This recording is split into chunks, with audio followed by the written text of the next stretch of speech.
कहानी है रामपुर गांव की, जहां के मर्द महिलाओं को हमेशा नीचा दिखाने की कोशिश में रहते। अरे अभी तक खाना नहीं आया, क्या मुझे एक और शादी करने की जरूरत है? नहीं जी नहीं, ऐसा मत करना, वरना मैं कहाँ जाऊंगी। खाना लेकर मैं अभी आई जी। गांव की पंचायत में भी फैसले हमेशा औरतों के खिलाफ ही रहते। मैं जो फैसला सुनाता हूँ वो भगवान की आज्ञा होती है। इस लड़के ने अपने मन से शादी करके अच्छा नहीं किया। लड़के को घर भेज दो और इसकी शादी इसकी जाति की किसी लड़के से करवा दो, लेकिन ये लड़की, इसे तो गांव के बाहर निकाल दो। नहीं नहीं जमींदार साहब, ये क्या बोल रहे हैं? ऐसा नहीं हो सकता। मेरी बेटी मासूम है, इसे अच्छे बुरे की समझ नहीं है। अरे कहाँ जाएगी ये बेचारी? कहाँ जाएगी? इतनी चिंता है तो पूरे परिवार का गांव निकाला कर देते हैं। बेचारे पूरे बसे बसाए परिवार को गांव छोड़ना पड़ता है। चाहे जो हो, अगर बेटियों को कंट्रोल नहीं कर सकते तो गांव में रहने का कोई मतलब नहीं है। यहाँ औरतों को दब कर रहना होगा। कोई भी अपने हिसाब से कुछ नहीं कर सकता, सब ईश्वर की मर्जी से ही होगा। तभी गांव का एक आदमी दौड़ा दौड़ा आता है। सरपंच साहब, जमींदार साहब, वो कालिया है ना, उसकी बेटी पढ़ने के लिए शहर जा रही है। अच्छा, ये कब हो गया? और कालिया की हिम्मत कैसे हो गई ऐसा करने की? लेकर आओ उसे और उसकी बेटी को।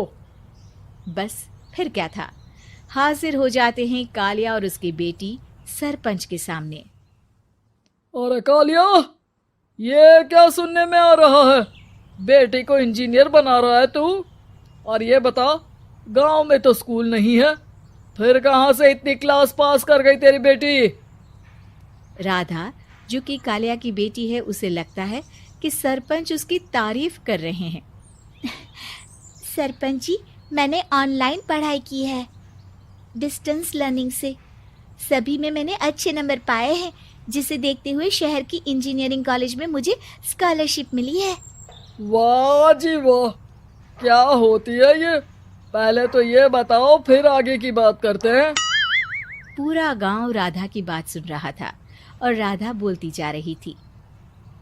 तो ऐसे मैं फ्री में एक अच्छी शिक्षा लेकर गांव में जो कुछ परेशानियां हैं, जैसे बिजली, पानी और इंटरनेट जैसी समस्याओं के लिए काम करूंगी।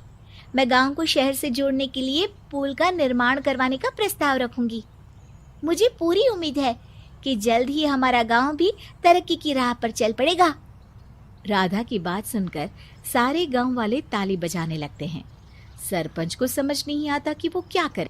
चुप रह नादान लड़की, गांव के खिलाफ जाने के लिए तुझे गांव से बेदखल कर दिया जाएगा, वो भी पूरे परिवार के साथ। और हाँ, अगर ठीक से गांव में रहना चाहती है तो ये पढ़ाई लिखाई छोड़ दे। हम तेरे लिए गांव का कोई होनहार लड़का देखेंगे। तभी गांव का एक आदमी बोल पड़ता है। अरे नहीं नहीं सरपंच जी, राधा बिटिया जो बता रही है, अगर वैसा हो जाए तो हम लोगों को पैसा कमाने के लिए बाहर नहीं जाना पड़ेगा। हाँ जी, और ना ही कोसों दूर पानी के लिए भटकना पड़ेगा। हमारे बच्चे भी अच्छी पढ़ाई कर सकेंगे और आगे बढ़ेंगे, ना कि हमारी तरह खेती करते बैठेंगे। क्यों गांव वालों, राधा बिटिया का साथ देना चाहिए ना। सरपंच देखता है कि गांव राधा के साथ है तो वो चुप हो जाता है। वो घर आकर अपने सलाहकार से बात करता है, जो बहुत ही चालाक किस्म का इंसान होता है। अरे सरपंच साहब, आपको बहुत ही होशियारी से काम लेना पड़ेगा। एक बार गांव तरक्की कर गया, यहाँ के बालक पढ़ लिए तो कोई ना पूछेगा आपको। और फिर ये जो बेटा और बेटी है ना आपके, इनको भी आम लोगों की तरह ही जीवन जीना होगा। हाँ, लेकिन करे तो क्या करे? वो ना आप मुझ पर छोड़ दीजिए, बस मैं जैसा बोलूं करते जाइए। अगले रोज सुबह जब गांव वाले सोकर उठते हैं तो राधा के घर के बाहर और साथ ही वो लोग जिन्होंने राधा का सपोर्ट किया था, उनके घर के आगे लाल रंग से कल आऊंगी लिखा होता है। कल आऊंगी, यह क्या होता है? अरे यह तो खून से लिखा है, लगता है कोई भूत प्रेत या चुड़ैल का साया है। चलो सरपंच जी के पास चलते हैं। सभी सरपंच के पास जाकर उसे सारी बात बताते हैं। अरे ये तो बड़ी मुश्किल की बात है। चलो मैं एक बाबा को जानता हूँ, उन्हें बुला लेता हूँ। सरपंच बाबा को लेकर गांव के घर के बाहर जाता है। ओहो, तो ये वो चुड़ैल है जो उन लोगों को निशाना बनाते हैं जो गांव को बदलने का सपना देखते हैं। वो गांव को ऐसे ही संपन्न देखना चाहती है, वो नहीं चाहती कि कोई बाहरी यहाँ का कायाकल्प करे। क्या तुम लोगों में से किसी ने गांव को बदलने की सोच रखी है? तभी राधा की माँ रोते रोते आती है। मेरी राधा घर से गायब हो गई है। अरे कोई तो बचाओ, मेरी बच्ची कहाँ गई?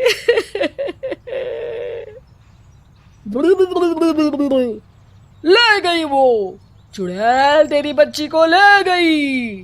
अब वो उसे श्रापित करके छोड़ेगी, उस पर चुड़ैल का साया हो जाएगा। तभी बुरी सी हालत में राधा भी वहां आ जाती है। उसके बाल चुड़ैल की तरह फैले होते हैं और कपड़ों में खून लगा होता है। सभी राधा को देखकर डर जाते हैं। माँ, पता नहीं मुझे कौन उठा कर ले गया था।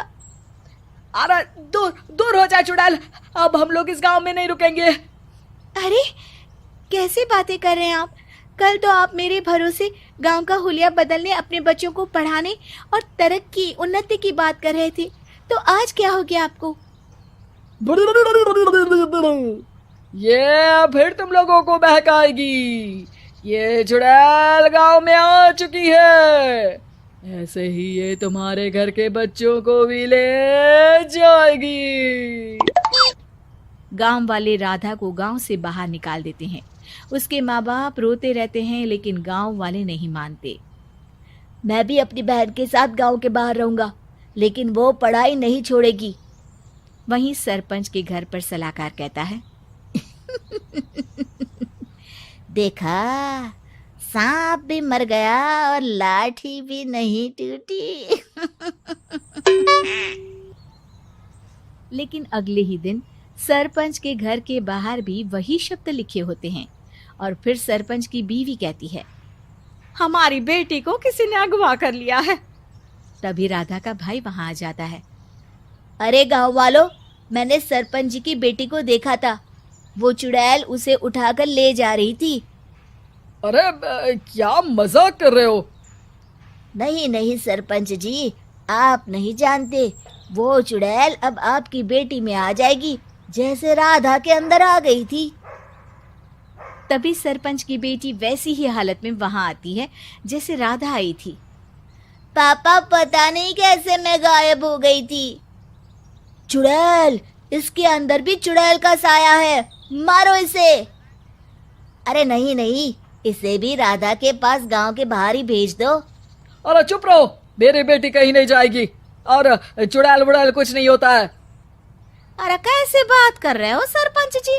आप तो बोल रहे थे कि आपका फैसला भगवान का ज्ञान होता है, तो अपने पर बात आई तो अब आप ऐसे बोल रहे हैं। अरे ना ना ना, आपको अपनी बेटी को त्यागना ही होगा। अरे बुलाओ बाबा को। राधा का भाई बाबा को ले आता है, जिसे अब गांव वालों के डर के कारण सच बोलना पड़ता है। मैं कोई बाबा नहीं हूँ, मैं तो मोची था। ये सलाहकार महोदय ने मुझे कहा था एक्टिंग करने को। अब वो मुझे पैसे देने वाले हैं। अब मुझे माफ कर दो। गलती हो गई, मुझे माफ कर दो। तभी वहां राधा आ जाती है। देखा सरपंच जी, जब गांव के बच्चे साक्षर होंगे तो आप जैसे लोगों की चालाकी नहीं चलेगी।